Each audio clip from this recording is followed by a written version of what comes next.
انا فوزي اخيرا رديت. ملحن انت يا ابن اللعيبه وخاربه في المستشفى يا ابن اللعيبه فوزي.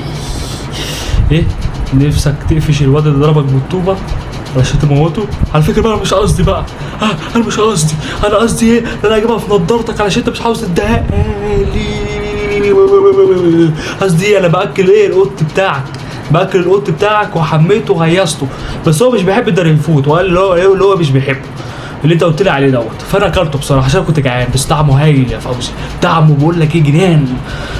بس هو بقى بيحب اكل ايه بقى؟ باكل السمسم، عشان انت ايه شايل ايه في المطبخ كده حبه سمسم صغيرين فاكلتهم له، بس هو بعد ما اكلهم قيل شويه، قيل مات ايه؟ لا ما ماتش، بقول لك قيل. انت مش سامعني ولا ايه؟ سم ايه يا عم؟ بقول لك سمسم سمسم، انت برضك مش سامعني ليه؟